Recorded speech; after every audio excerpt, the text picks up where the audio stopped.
Cloud kitchen, cloud kitchen, cloud kitchen, हम लोगों ने बहुत सुना है इसके बारे में। अगर आप यूट्यूब पे सर्च करेंगे तो बहुत सारी आपको वीडियोस मिलेगी इसके रिगार्डिंग कि कैसे स्टार्ट करना है, किन बातों का ध्यान रखना है, कैसे आप कितना प्रॉफिट बना सकते हैं, कितने पैसे बना सकते हैं, राइट। आपको बहुत सारे ऐसे कोर्सेस मिल जाएंगे जहां से आप उस कोर्सेस को फॉलो करके आप इसके लिए प्रिपेयर हो सकते हैं। बहुत सारी चीजें हैं। बट आज के इस टॉपिक में जो मैं इंक्लूड करना चाहता हूँ वो कुछ ऐसे पॉइंट्स है जिसपे शायद हम ध्यान नहीं देते हैं। आज का जो हमारा टॉपिक है वो है how to decide what to sell when you are starting your own cloud kitchen, या फिर अपना खुद का टेक अवे या डिलीवरी अगर आप स्टार्ट कर रहे हैं तो। सो देखिए, जनरली क्या होता है, हम लोग को अगर कुछ भी ओपन करना होता है अपने आसपास, या फिर हमें कोई रेस्टोरेंट या फिर किसी तरह का फूड ट्रक या फिर कोई क्लाउड किचन ही बोल लीजिए, जब भी हम इन सब चीजों को सोचते हैं स्टार्ट करने का, तो हम सोचते हैं क्या सेल करेंगे।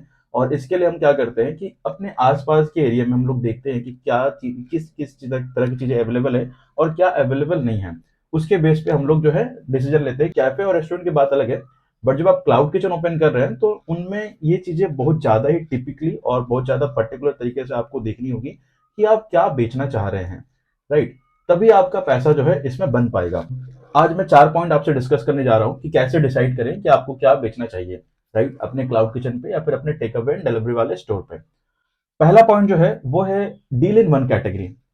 अगर आप सोच रहे हैं, राइट, कि आपको स्टार्ट करना है और आपको बहुत सारे आइटम्स के साथ या फिर बहुत सारी मतलब सारी वैरायटीज के साथ आपको स्टार्ट करना है, तो ये बिल्कुल एक गलत डिसीजन होगा या फिर एक गलत पॉइंट ऑफ व्यू होगा आपका देखने का इस बिजनेस को। बेस्ट तरीका है कि आप एक पर्टिकुलर कैटेगरी को सिलेक्ट कीजिए, ठीक है, और उस कैटेगरी पे डील कीजिए। सपोज आपने ड्रिंक और बेवरेजेस का कुछ ले लिया, ठीक है, कि आप सिर्फ कोल्ड कॉफीज एंड जूसेस ये सब करेंगे, या फिर आप हेल्दी ड्रिंक्स, है ना, या फिर कुछ स्मूदी हो गया, है ना, कि आप सिर्फ और सिर्फ ड्रिंक एंड बेवरेजेस जो है उसमें चीजें सर्व कर रहे हैं, राइट, कॉफीज। इसके अलावा अगर हम देखें तो आप मील्स में जा सकते हैं। मील्स में बहुत सारी चीजें होती है, जैसे कि आप इंडियन थालीज जो होता है सिर्फ उसमें डील कर सकते हैं। ये एकदम सबसे कम इन्वेस्टमेंट में स्टार्ट करने वाला एक बिजनेस है। अगर आप चाहे तो इंडियन थालीज का बिजनेस जो है बहुत इजीली किसी भी पर्टिकुलर जगह से कोई भी एक छोटा सा स्पेस रेंट आउट करके स्टार्ट कर सकते हैं। कुछ चीजें बस आपको ध्यान में रखनी है।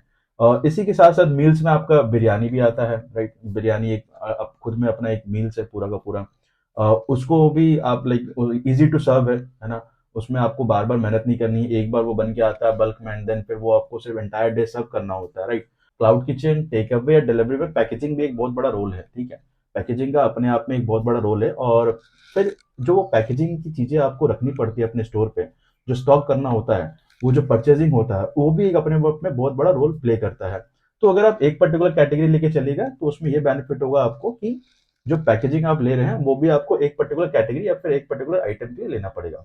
इसके बाद आते हैं हम लोग आपकी एक्सपर्टीज पे, योर बेसिक एक्सपर्टीज।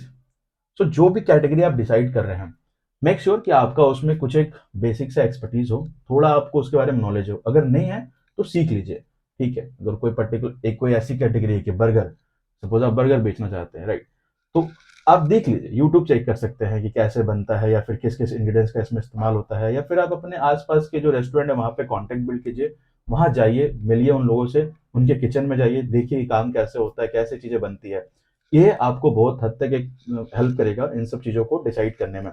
क्योंकि देखिए, अगर आपकी एक्सपर्टीज नहीं होगी तो कोई भी स्टाफ या फिर कोई भी शेफ जो आप हायर कर रहे हो, वो जो भी बोलेगा आपको आपको उनकी बातें माननी पड़ेगी, क्योंकि आपको नहीं पता है, राइट, कि हाउ इट वर्क्स। बेटर ये रहेगा कि आप खुद से अपना एक रिसर्च से घर बैठे नहीं, मार्केट में उतर करके आप लोगों से मिलिए जो उस लाइन पे ऑलरेडी है। आप हर रेस्टोरेंट के ऑनर से बात कीजिए या फिर उनके स्टाफ जो है उनसे बात कीजिए। जब मैं अपना एक्सपीरियंस बता रहा हूँ, जब मैं लंच बॉक्स स्टार्ट कर रहा था तो एक पॉइंट ऑफ टाइम में आने के बाद मुझे भी मेरे शेफ ने बोला कि भैया हम लोग को बात करनी पड़ेगी लोगों से ना, हमें देखना पड़ेगा कि अभी क्या चल रहा है, किस तरह की, क्योंकि देखिए हमारा जो सेल था अच्छा था, बट हमें ये नहीं पता था कि भाई मार्केट में क्या चल रहा है। हमारे दिन के 30-30 35-35 ऑर्डर स्विगी से उठते थे, हमें लगता था बहुत बढ़िया है, बट वहीं पे और जो दूसरे आउटलेट्स है, जो दूसरे क्लाउड किचन वाले थे, वो हमसे ज्यादा अच्छा सेल कर रहे थे, जबकि उनकी क्वालिटी और हमारी क्वालिटी में बहुत जमीन आसमान का फर्क था। तो हम लोग भी इस चीजों को समझने के लिए हम लोग भी बहुत रेस्टोरेंट गए, बहुत रेस्टोरेंट विजिट किए, बहुत लोगों से, बहुत स्टाफ से बात करा, बहुत किचन के हेड शेफ से बात करा कि काम कैसे होता है,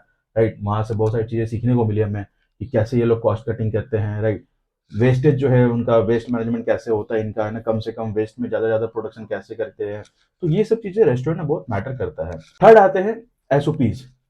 जो भी पर्टिकुलर प्रोडक्ट आइटम कैटेगरी आप सेलेक्ट कर रहे हैं फूड बिजनेस में, उसकी एसओपी बहुत ज़रूरी है कि आप बनाएँ, ठीक है? और वो इस एसओपी बनाना भी थोड़ा ईज़ी होना चाहिए, वो इतना हेक्टिक प्रोसेस नहीं होना चाहिए कि उसको बनाने में आपको बहुत ज़्यादा टाइम जा रहा है या फिर वो उसको पर्टिकुलर परफेक्ट करने में बहुत ज़्यादा टाइम हो रहा है। एसओपी बिल्ड करना क्यों इम्पोर्टेंट है? देखिए, रेस्टोरेंट में जब आप फूड बिज़नेस में उतरते हैं या फिर रेस्टोरेंट में उतरते हैं, तो आपको जो आइटम आपके पास है, उसके ऑर्डर बार-बार आते रहते हैं, राइट?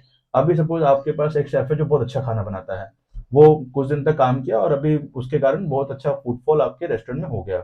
अभी सडनली वो छोड़ के चला गया। इस टाइम पे आप पूरी तरह से डिसहार्टेड हो जाएँगे क्योंकि जो वो लोग आ रहे थे, वो उस पर्टिकुलर शेफ़ के टेस्ट की वज़ह से आ रहे थे, ठीक है? अभी आप किसी दूसरे स्टाफ़ को लाएँगे या फिर किसी दूसरे शेफ़ को लेके आएँगे, उसका टेस्ट जो है उस हद तक नहीं रहेगा जैसे कि आपके प्रीवियस शेफ़ का था, राइट? तो जो कस्टमर है वो कटेगा। तो इसलिए एसओपी बिल्ड करना बहुत ज़रूरी है। एसओपी बिल्ड करने से क्या होता है, आपको पर्टिकुलर सपोज़ आप एक आइटम ले लीजिए जैसे कि एक कोल्ड कॉफ़ी हो गया, ठीक है? अभी इस कोल्ड कॉफ़ी को बनाने का क्या प्रोसीजर है, राइट? इसमें कितने हद तक आप मिल्क ऐड करोगे, कितने हद तक आइसक्रीम ऐड करेंगे, कितना कॉफ़ी ऐड करेंगे, ये सब चीज़ों का एक पूरा एक स्टैंडर्ड प्रोसेस होता है। अगर वो प्रोसेस आपको पता है, उस पर्टिकुलर आइटम का अगर उस पर्टिकुलर का रेसिपी आपको पता है, वो आपने एसओपी क्रिएट कर लिया है, तो इन फ्यूचर उस पर्टिकुलर एसओपी के ऊपर आप लोगों को ट्रेन कर सकते हैं, राइट? आपके स्टाफ जो भी आप हायर करेंगे, उसको आप खुद से ट्रेनिंग दे सकते हैं। उससे फिर आपको क्या होता है कि ये इनसिक्योरिटी खत्म हो जाती है कि अगर कल के दिन मेरा स्टाफ चला गया, तो आप कैसे काम करेंगे, राइट? क्योंकि आपके पास एसओपी बिल्डअप है, आप उस पे किसी भी स्टाफ को बाहर से हायर करके मिनिमम नॉलेज के साथ लाके उसे आप ट्रेन कर सकते हैं, ट्रेन करके उसे काम में लगा सकते हैं। इसलिए एसओपी बहुत मैटर करता है। तो ये देख लीजिएगा कि जिस भी कैटेगरी में आप डील करना चाहते हैं, क्या उसका जो एसओपी है वो क्रिएट करना ईज़ी है? मैं तो कहूँगा कि आप ऐसा प्रोडक्ट उठाइए जहाँ पे असेंबल करना हो, ठीक है? जहाँ पे कम इंग्रीडिएंट्स के साथ अच्छा से अच्छा टेस्ट आप डिलीवर कर सकें, ठीक है? तो उससे क्या होता है कि लाइक एसओपी क्रिएट करना बहुत ईज़ी होता है, कम टाइम लगता है आपका और साथ ही साथ जो आपका लाइक एफर्ट है वो भी कम लगता है। एसओपी हो गया, देखिए कुकिंग कुछ भी नहीं है, मैं सिंपल बताता हूँ, cooking is nothing but just a process to be followed. और आप कह सकते हैं थोड़ा-सा अपना स्टाइल आपको इन्वॉल्व करना है, ठीक है? रेस्टोरेंट के धंधे में आपको थोड़ा-सा बिज़नेस और थोड़ा-सा मैथ्स आना चाहिए, इतना ही है। इन 3 पॉइंट्स के बाद आपको ये देखना है कि जो आइटम सेल करना चाह रहे हैं आप, ठीक है? क्या वो स्केलेबल है? आप इस पर्टिकुलर बिज़नेस को स्केल कर सकते हैं? क्योंकि जब आप cloud kitchen, take away and delivery जैसा बिज़नेस ओपन करते हैं, तो बिलीव मी गाइज़ आप एक पर्टिकुलर स्टोर से पैसे नहीं बना सकते, राइट? हो सकता है वो अगेन फिर आपका एक काइंड ऑफ सेल्फ एम्प्लॉयड हो जाएगा, जो कि मुझे नहीं लगता कि आपको करना अगर आप बिज़नेस में आ रहे हैं तो, राइट? इसलिए आपको ये कोशिश करना होगा कि जो भी प्रोडक्ट आप लेके आ रहे हैं या फिर जो भी आइटम आप सेल करना चाहते हैं अपने रेस्टोरेंट पे, वो एक ऐसी कैटेगरी में फॉल करता हो जिसको आप स्केल कर सकते हो अच्छे तरीके से। कल के दिन अगर मान लीजिए आपको 3, 4, 5 आउटलेट आपके उस पर्टिकुलर सिटी में ओपन करने हैं, तो क्या उस जो आइटम बेच रहे हैं आप उसका क्या लाइक जो इंग्रीडिएंट्स हैं, जो रॉ मटेरियल्स है, ईज़िली अवेलेबल है? ट्रांसपोर्टेशन क्या रहेगा उसका, ठीक है? ये सब चीज़ें आपको देखनी पड़ेगी। और खासकर क्लाउड किचन में और टेक अवे एंड डिलीवरी में स्केलेबिलिटी बहुत ज़रूरी होती है। देखिए डिफरेंस समझिए आप, रेस्टोरेंट या कैफ़े और जो फूड बिज़नेस होता है like cloud kitchen, take away, delivery, इसमें एक डिफरेंस है। रेस्टोरेंट या कैफ़े में लोग आते हैं सिर्फ़ और सिर्फ़ खाना खाने के लिए नहीं, वहाँ पे लोग आते हैं ताकि उनको एक अच्छी वाइब्स मिले या उनको बाहर जाना होता है, ठीक है? थोड़े पिक्चर्स क्लिक हो जाते हैं, गेट टुगेदर हो गया, बहुत सारी चीज़ें हैं। बट जब आप फूड बिज़नेस में आते हैं लाइक क्लाउड किचन और टेक अवे एंड डिलीवरी, यहाँ पे लोग सिर्फ़ खाने के लिए आ रहे हैं, याद रखिएगा। आपकी क्वालिटी, आपका टेस्ट, ये सब चीज़ें मैटर करता है। तो आपको पूरा का पूरा गेम जो है वो आपके खाने के ऊपर ही डिपेंड करता है और उसी पे आपको पूरा गेम खेलना है। इसलिए मैं कहता हूँ कि ये स्केलेबल होना चाहिए। अगर स्केलेबल नहीं होगा, तो फिर आप लॉन्ग टर्म पे बिज़नेस रन नहीं कर पाएँगे, आपको बंद करना पड़ेगा और हो सकता है कि आप लॉस में भी जाएँ या फिर आप जितने दिन भी चालू रखा आपने, उसमें आपका ज़्यादा कुछ प्रॉफ़िट या फिर नहीं हो। Thank you very much, thank you for watching. जय हिंद, जय भारत।